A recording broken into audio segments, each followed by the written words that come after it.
L'originalité de sœur Jeanne n'était-elle pas de vouloir être petite pour être attentive aux petits et à tout ce qui leur ressemble?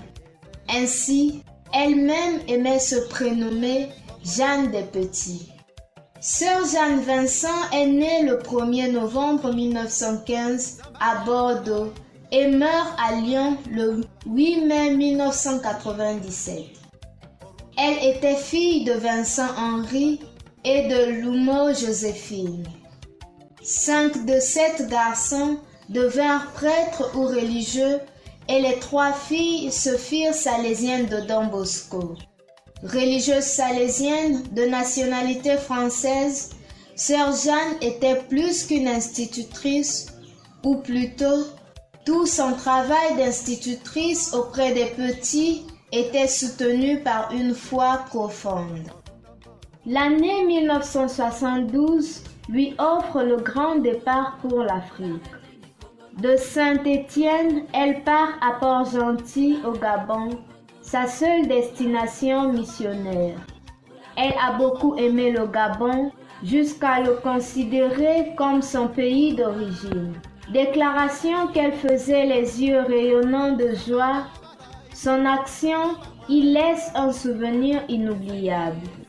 Jusqu'en juin 1979, elle est directrice du jardin d'enfants, une nouveauté dans ce quartier populaire. Il lui fallait former les monitrices du point de vue pédagogique et dans les matières à enseigner. À cette époque, les enfants parlaient uniquement leurs différentes langues locales. Durant tout son séjour, elle est catéchiste en paroisse et en école. Après sa retraite de l'enseignement, elle se dédie entièrement à quelques enfants avec handicap.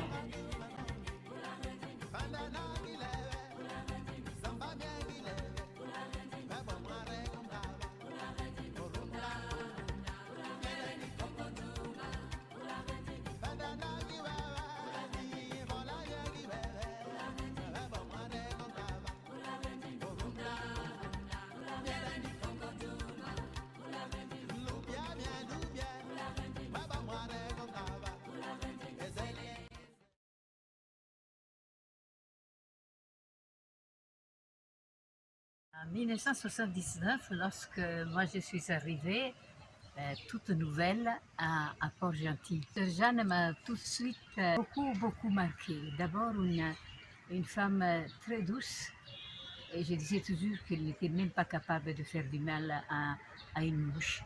Et surtout très donnée. Elle était en ce moment-là encore à l'école maternelle et suivait tous ses enfants comme si c'était des grands trésors, des grands bijoux. Ensuite, elle allait aussi dans les écoles primaires catholiques et son attention était surtout pour des enfants les plus faibles.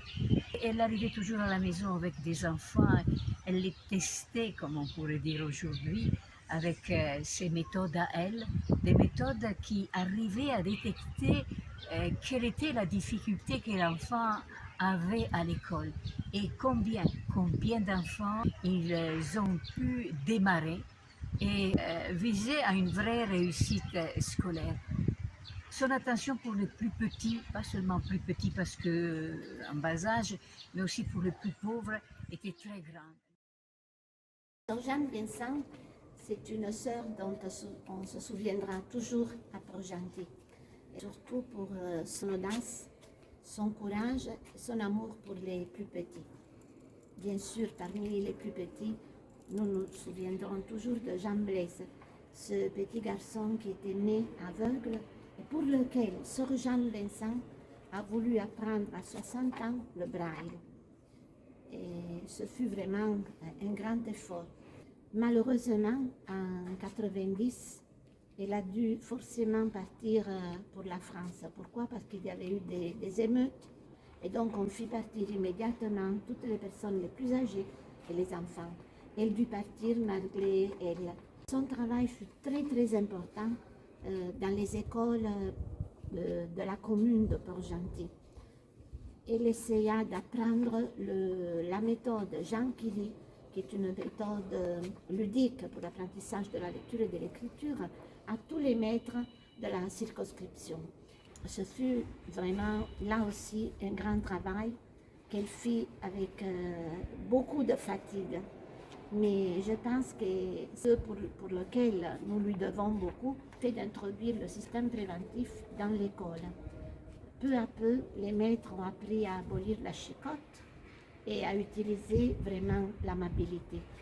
Elle a appris aussi ses instituteurs la manière d'écouter les enfants, la manière de trouver toujours en eux ce point où la bonne graine peut vraiment pousser. On avait oublié son nom, on l'appelait Jeanne Despetit. Elle rentrait à la maison épuisée. Elle était heureuse parce que sa petitesse était devenue cette grande semence qui poussait et qui a continué à pousser sur Port-Gentil. Dans le quartier alentour, Sœur Jeanne découvre des enfants aveugles. Elle veut les aider et apprend elle-même, à l'âge de 65 ans, à écrire et à lire en braille. Elle travaille les yeux fermés pour pouvoir se mettre à leur place et sentir comme ils sentent. Et elle a réussi. 3 enfants ont appris à lire et à écrire. Après son départ définitif en 1990, elle entretient les relations par écrit.